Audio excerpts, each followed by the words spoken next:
26, verse 12. The lies we love to tell ourselves. Deliver me not over to the will of them that trouble me, for unjust witnesses have risen up against me, and iniquity hath lied to itself. Psalm 26, verse 12, Douay Rheims. There is perhaps nothing as deceptive as the lies we tell ourselves. Whether to avoid an uncomfortable truth or to steel our resolve so as to face a foreseen difficulty, we are masters at self-deception. And the worst part is when we start to believe our own propaganda, as opposed to some feigned belief that is convenient in the moment.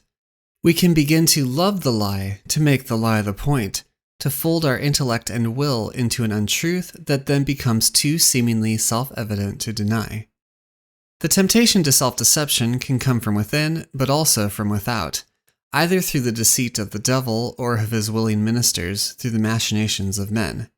We are never immune from its allure, for the intellect seeks truth, but the will seeks its desires, and it can be easy to substitute a perceived good for the real thing. The assaults of the world, the flesh, and the devil can also create a pressure cooker of self-doubt, in which amidst the insanity of a surrounding world, it can be difficult to maintain one's sanity, as the world is happy to whisper doubts to the contrary. Maybe you are the one who is insane. And as the scriptures declare, the very desire to live uprightly will prompt such reactions from those who love this world. Quote, "Let us therefore lie in wait for the just, because he is not for our turn, and he is contrary to our doings, and upbraideth us with transgressions of the law, and divulgeth against us the sins of our way of life. He boasteth that he hath the knowledge of God, and calleth himself the Son of God.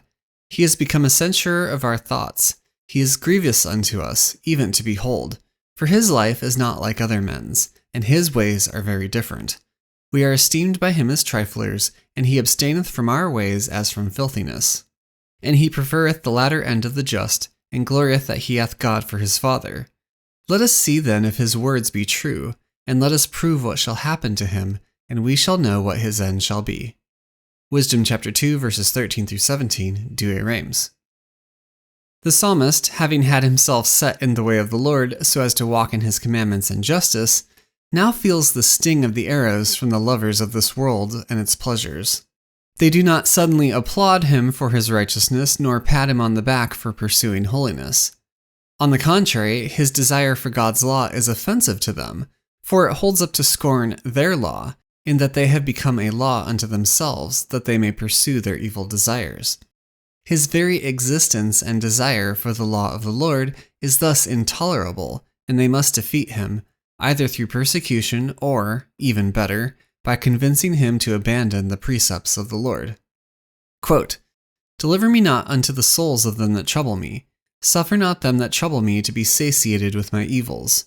For unrighteous witnesses have risen up against me.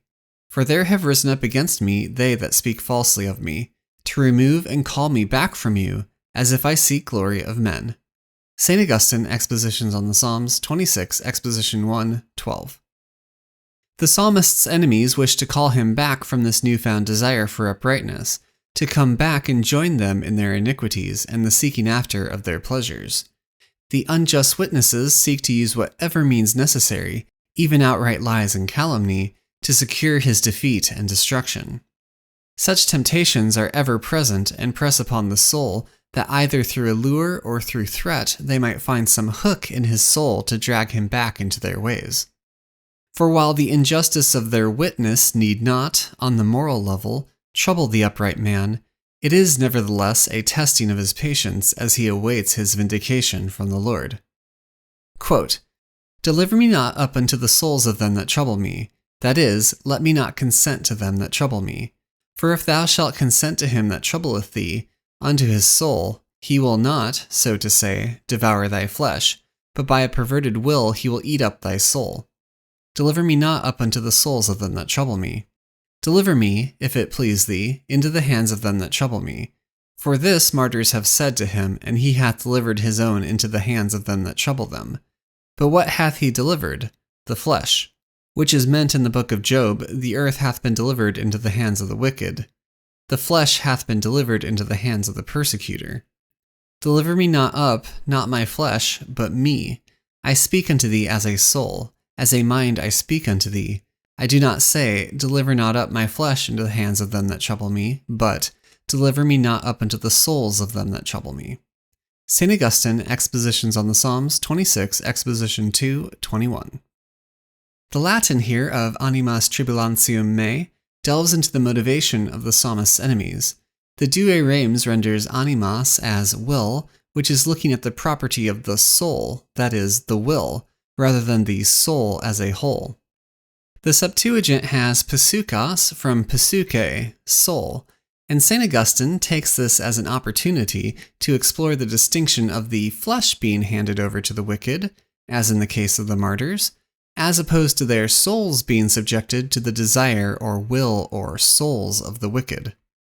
The prayer of the psalmist is that his soul, which desires that one thing, to dwell in the tabernacle of the Lord, would not be given over to their souls, which also desire one thing, to satisfy the lusts of the flesh and to love the goods of this world. The psalmist thus fears not for the needs of his body or what terrors and pains may await it.